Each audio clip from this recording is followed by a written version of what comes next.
Writing a thesis or dissertation is something that many bachelor's, master's, and PhD candidates dread. Even after years of schooling, having to research, write, and defend such an enormous, complex piece of writing literally becomes the Mount Olympus of your entire academic career. The good news is that it is more than just doable. In fact, every year, millions of people submit their dissertation or thesis, which means that there's a ton of valuable experience and insights out there on the best way to go about doing it. In fact, true story, Brainscape's spaced repetition white paper evolved from our founder's master's thesis at Columbia University. Now, since you've already got enough on your plate, the team here at Brainscape took the liberty of assembling this wisdom for you. This is Hands-Free Coaching with Brainscape. I'm Thea Beckman, your learning coach, and in this series, I read to you popular articles from the Brainscape Academy. And this one presents the most important tips on writing a dissertation or thesis. The first tip is to pursue a topic that intrigues you. The first step of writing any dissertation is to identify the topic. And this is a crucial step because the thing you decide on will have you up to your neck in peer-reviewed literature, data analysis, and written documents for the next several years of your life. Because of this, it's essential that you chase your curiosity and choose a topic that deeply interests you. Now, oftentimes students simply choose a topic from a list provided to them by their professor or supervisor who have their own research interests and agendas. But if you aren't inspired by the options provided, then there's no reason why you can't carve your own path forwards. Remember, this is about to consume your entire world for the next few years, so make sure it sets your brain on fire in a good way. Tip number 2 is to brainstorm the question or questions you want to answer and how you plan to set about answering them. For example, my master's dissertation topic at university was the interannual, seasonal, and diurnal variability of thunderstorms in the southwestern Cape Coast of Southern Africa. Bit of a mouthful, I know. That was my topic. The questions I identified, however, were: how has thunderstorm activity varied over the past 30 years, and can its frequency be linked with any global weather patterns like El Nino? During the course of the year, do thunderstorms happen more frequently in one season versus another? And if so, what season is that and why? Are thunderstorms more likely to develop at certain times of the day? And if so, when is that and why? So writing down these questions at the very outset of the writing of my dissertation established its entire structural framework. What followed then was the world's most epic brain dump on everything I knew about thunderstorm dynamics and variability, everything I wanted to know and therefore needed to research, and importantly, the ideas and resources I had to begin seeking answers to those questions. You might consider using visual aids like mind maps or spreadsheets or even flashcards to help you arrange your ideas and resources logically. In addition to your own brain dump, however, you should absolutely pilfer the minds of the knowledgeable people around you. Prepare some questions and ask your professor, supervisor, and fellow students about your topic and any ideas they may have for how you could proceed. Ask for honest feedback and be prepared to revise your ideas based on this. Your advisors should be a constant help throughout this process. Tip number 3, write your proposal, a document that you will submit to your advisor detailing your plan. The proposal has 2 main goals. First, it serves as a framework to help you plan for and think critically about your project. Second, it allows your advisors to critically evaluate and provide feedback on your ideas before you fully dive into the work. Your proposal should have a strong line of reasoning that links your work to the existing peer-reviewed literature while expanding upon an existing idea or even introducing a new one entirely. At this point, it's important to be realistic about the scope of your work. Most people aren't going to discover cutting-edge new material in their theses.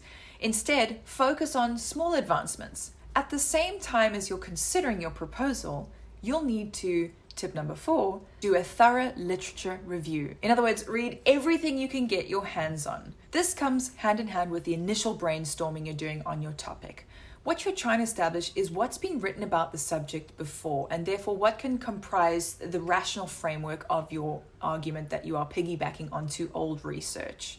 And what it involves is you downloading every peer-reviewed article, paper, or published book you can get your hands on and reading through it. Search as many research databases as you can to find all the ideas and facts that might bear on your argument. And while you're doing this, keep a detailed record of the salient points you'll likely refer to in your own dissertation or thesis. If literally hundreds of papers have been published before you on your topic, too many to read, Then focus only on the most recently published ones, or the ones that hold the greatest authority, and talk to your supervisor about that. There's a delicate balance to be struck between quantity and quality, but if you have the time or can make the time, the more detailed your literature review, the better the foundation you'll be able to build your own research on. Tip number 5 is to collect and organize your notes and sources. One of the most frustrating aspects of writing a dissertation is the rigor with which you need to cite your resources. You don't really think about this in the beginning when you're doing your literature review, but eventually, when it comes time to sit down and write, you don't want to have to constantly remember, now where did I read this again? Or which article was supportive of this argument? That's why we recommend keeping a detailed spreadsheet or database of the most salient facts and findings with their appropriate bibliographical format sources. If you hate the DIY approach, try citation software like Mendeley or Zotero. These can be a more effective way to organize your notes and references, saving you a ton of time. Tip number 7 is to start writing. Once you have a thorough grasp on the questions you seek to answer, a detailed foundational understanding of your topic, a solid outline for your work, and a clear direction on the methods you plan to follow, it's time to start writing. In reality, you won't be writing in isolation. Rather, you'll be doing several of the above-mentioned steps in tandem with each other, in addition to writing. For a typical dissertation or thesis, the writing begins with the introduction and overview of your subjects, which then progresses to your literature review, and then methodology.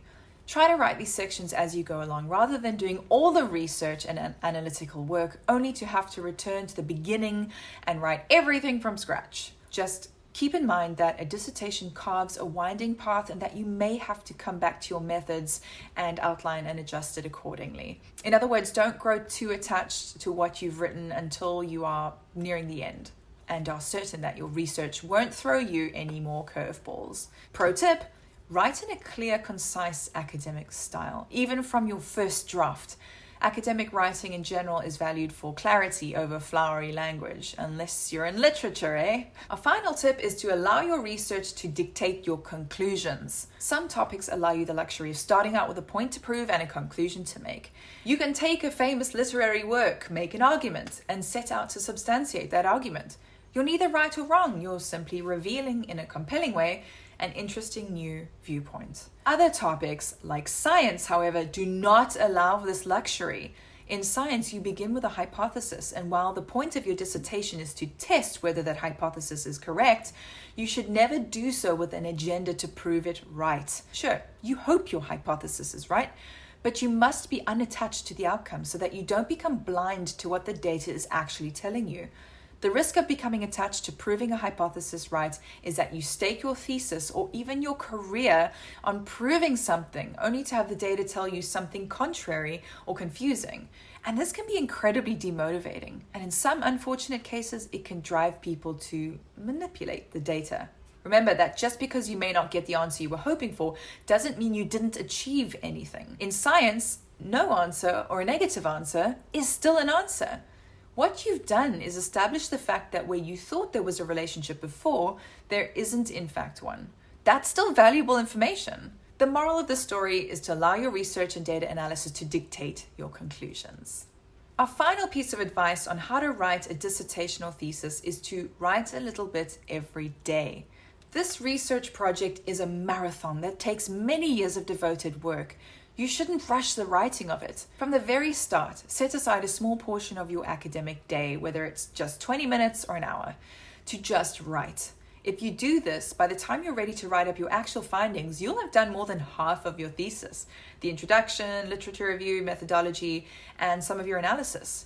So now we may have given you some helpful advice on how to go about writing your dissertational thesis, but you know what? We can't write it for you. So now it's up to you. Take a deep breath and get started. You've got this.